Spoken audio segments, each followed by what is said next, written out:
बहुत दिनों से कह रहा था मुस्लिम परिवारों से कि अति न करो, अति न करो। मैं मुसलमान परिवार से ये कहना चाहूँगा कि भैया आप ध्यान रखो, भारत तुम्हारा भी है। रमजान का महीना हो और उसमें होली पड़ेगी तो होली मुसलमान क्यों खेलना चाहता है? वृंदावन की होली में हिंदुओं के हुजूम में गैर हिंदू न घुसे, ये ज्यादा अच्छा रहेगा। मुझे लग रहा है यह परिस्थिति मुसलमानों के कारण आई। मुसलमानों में बहुत दिनों से कह रहा था मुस्लिम परिवारों से कि अति न करो, अति न करो। और अति करने के कारण जब जब इनका त्यौहार आता है ये उसको उत्सव की तरह मनाते हैं। जब जब हिंदुओं का कोई त्यौहार आता है तो उसको ये बिगाड़ना चाहते हैं। उस त्यौहार में ये किसी न किसी प्रकार का विघ्न डालना चाहते हैं।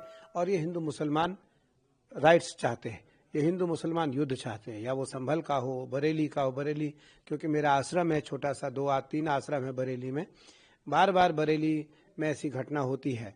तो आज मथुरा का यह दृश्य सामने इसलिए आ रहा है कि कहीं किसी प्रकार की कोई घटना न हो जाए, क्योंकि रमजान भी चल रहा है, रमजान भी चल रहा है और होली भी आने वाला है। तो मुझे लगता है उस कारण हिंदुओं को यह बात रखनी पड़ी है।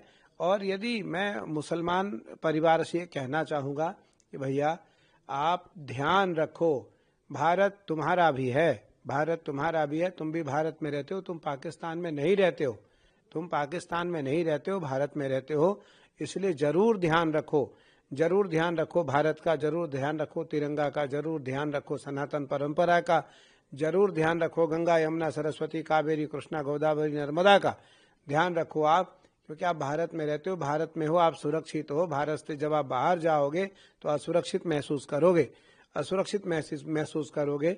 और ये बात आपको तब समझ में आएगी जब भारत से आप कहीं दूसरे देश में जाओगे। तो इसलिए मेरा मानना है कि जो मुस्लिम परिवार हैं वो हिंदू परिवार को दुख और कष्ट और परेशान करने की नीति नियम न रखें। और इस किसी भी प्रकार का जो दंडित करने का, परेशान करने का, विवाद करने का, युद्ध करने का, छेड़छाड़ करने का, जो भी आपका प्रकल्प है, जो भी आपके विचार हैं, जो भी आपकी मंशा है, उसको आप दूर करो। और भारत में आप सहिष्णुता से रहो, भारत में आप समान भाव से रहो। सनातनियों को अपना समझो, सनातनियों को अपना समझो, भारत को अपना समझो। तभी मुझे लगता है कि अच्छा है।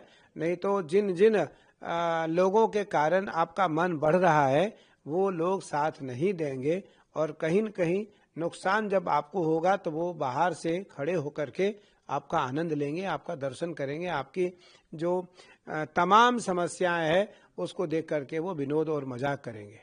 हिंदू त्योहारों पर चाहे दीपावली हो, होली हो अथवा दुर्गा प्रतिमा विसर्जन हो, जो लोग ईंट पत्थर चलाते हैं वो कुंभ में ही कमाना क्यों चाहते हैं? हिंदुओं से नफरत भी और हिंदुओं के धन पर पलना भी चाहते। यह तो अजीब बात है। एक रंग फेंक देने से, अबीर फेंक देने से जिस देश में दंगे भड़क जाते हों, वहाँ मुसलमान हिंदुओं के बीच जबरदस्ती घुस करके होली क्यों खेलना चाहता है? जब उसके अनुसार तथाकथित रूप से उसका पवित्र महीना चल रहा हो, रमजान का महीना हो, और उसमें होली पड़ेगी तो होली मुसलमान क्यों खेलना चाहता है? तो निश्चित तौर से ये बदनीयती है, क्योंकि हिंदुओं में होली का त्यौहार लिंग भेद, जाति भेद से ऊपर उठ करके सब एक दूसरे से गले मिलते हैं, होली खेलते हैं। तो क्या हिंदू माँ बहनों को गले लगाने के बहाने छेड़छाड़ करने के लिए व्यक्ति होली खेलना चाहता है? तो मेरा मानना है कि उत्तर प्रदेश सरकार को ही नहीं, देश में जहाँ भी बीजेपी की सरकारें हैं, कम से कम उनसे तो हम आग्रह कर ही सकते हैं कि इस पवित्र होली के त्यौहार पर गैर हिंदुओं का प्रवेश वर्जित हो। और विशेषकर काशी और वृंदावन की होली में हिंदुओं के हुजूम में गैर हिंदू न घुसे, ये ज़्यादा अच्छा रहेगा।